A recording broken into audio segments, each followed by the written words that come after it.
Hello, and welcome to my first ever traditional speed paint. Today I'm going to walk you through the process of my piece, Infinite Rebirth. This was commissioned by Dragon Sapphic on Twitter, who gave me an artistic freedom prompt of their character Lagoon the Dino Dog. To start off, I'm going to be using a blotting technique I learned at the Andy Warhol Museum in Pittsburgh, Pennsylvania. If you ever go to Anthrocon, it's right down the street, and I recommend it. Warhol utilizes this technique by using tracing paper and a pencil that he then adds short globs of wet ink onto. I don't have any tracing paper, so I adapted it with the supplies I had at hand.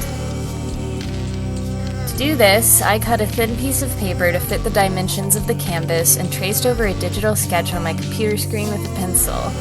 I then added small dots of wet paint to the lines so that they will slowly create an organic-looking underlayer for me to build off of. Once I'm happy with the underlayer, I start swatching the colors I want to use. Colors are rather limited when using Posca pens, so I tend to improvise and change the hue of certain markings. This isn't always visible on the final product, since adding highlights and shading helps blend out the colors. When using light-colored Poscas such as white, you will need multiple coats to blend the shading.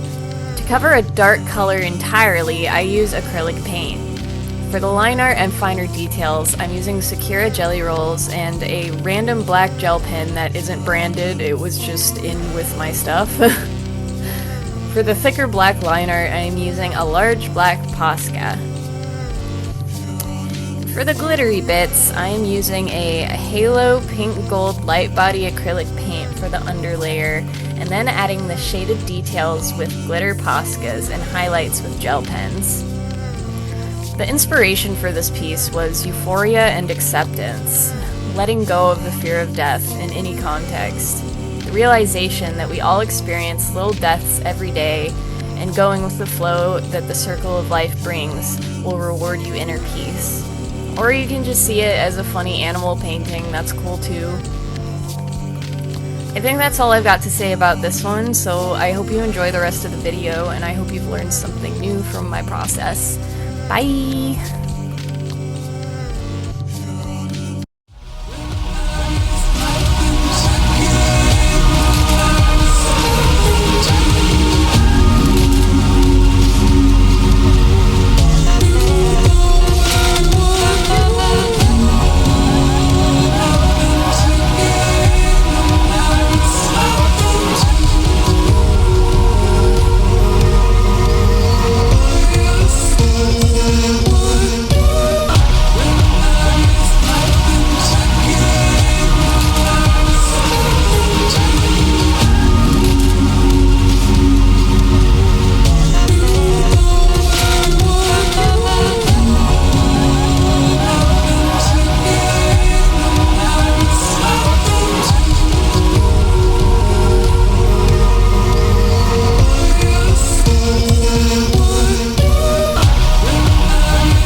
Imagine yourself walking along an old road.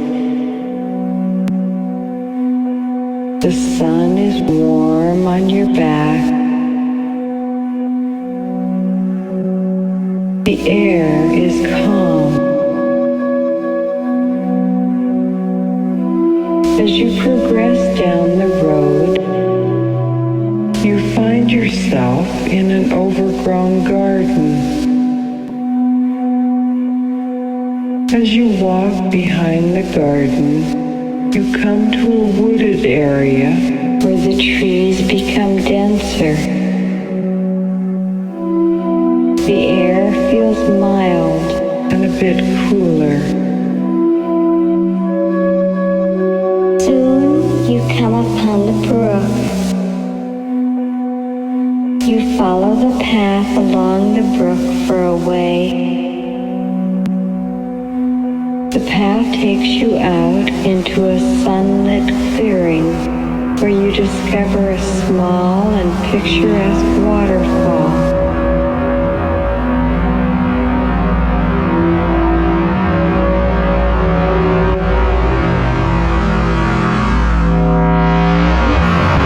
There is a rainbow in